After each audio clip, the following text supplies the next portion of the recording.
xafladdan loogu dabaaldegayay 51 guuradii ka soo wareegtay madax banaanida dalka Soomaaliya ayaa jaaliyada Soomaaliyeed ee wadanka Jarmalka ku nool waxa ay ku qabteen magaalada Düsseldorf ee ku taala duleedka magaalada Bonn waxayna xafladdaasi meesha ay ka dhacaysay soo buuxdaafiyay Soomaaliya ajnabi ku labisan calanka dalka Soomaaliya iyadoo halkaasi laga soo jeediyay khudbado iyo heeso ka tarjumayay maalinta 1 Luulyo waxaana xafladdan soo qaban qaabiyay dadweyne ay ka mid yihiin Safiya Kaynaan Axmed Muuse iyo Xawakiin oo ka mid ah jaaliyada Soomaaliyeed wadanka Jarmalka safiirka Soomaaliya u fadhiya wadanka Jarmalka Maxamed Maxamuud iyo Axmed Cabdulle Cismaan oo dhawaan loo soo magacaabay qunsulka Soomaaliya u fadhiya wadanka Jarmalka iyo duqii hore ee magaalada Muqdisho Dr. Cabdullaahi Muuse Xuseen oo iyagu xafladdaasi ka hadlay ayaa ummadii Soomaaliyeed halkaas joogtay uga hambaliyay 1 Luulyo intii xafladdu socotay waxa halkaasi heeso wadaniyeed ka qaadayay fanaaniinta kale ah Cabdi Baadil Xamir iyo sidoo kale fanaanada daada yar ee Hodan Cumar Duule waxaana heeso ay qaadayeen ahaayeen kuwii berisamaadkii loo qaaday xilliga xurnimada dalka Soomaaliya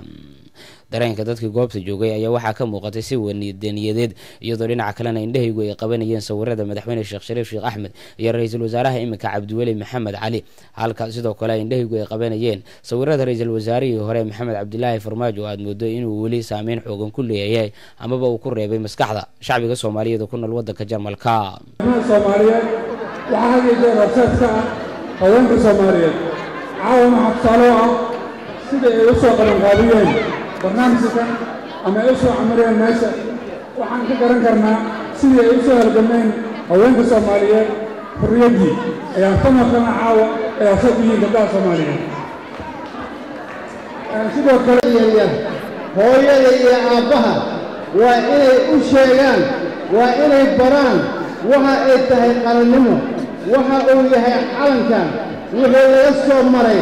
waa inay carruurta yaryar u sheegaan iyo kuwa ku xiga jiilasha Soomaaliyeed oo hadda soo baxay ama qaangaaray waxaa laga yaabaa qaarkood inayna fursad u helin inay ogaadaan micnaha uu leeyahay qaran waxa aad iyo aad ugu faraxsanahay iyo weliba si aan la qiyaasi karaynin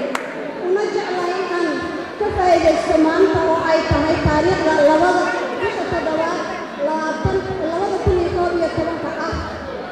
maalin aad iyo aad u qiimo badan oo ay dadku faraxsan yihiin waa maalintii aan qaadanay gobonimada iyo xorriyadda Soomaaliya iyo isku-darka labada gobol waqooyi iyo koonfur magaca magaalada Gultiga sanad guuradii 51 ee calasaadka Soomaaliya waxaan leeyahay xafladan qiimaha iyo sharafta badan loo soo hagaagsanay inaad nagala qayb qaadataan ugu dambeyntii waxaa halkaasi safiirka iyo duqii hore ee magaalada Muqdisho ay ku jareen toorta loo soo ekeysay calanka Soomaaliya iyadoo dhinaca kalena lagu bixiyay shahaado sharafyo la guddoonsiinayay dadka bulshada Soomaaliyeed wax u qabtay oo ku jiro xitaa telefishinka Universal TV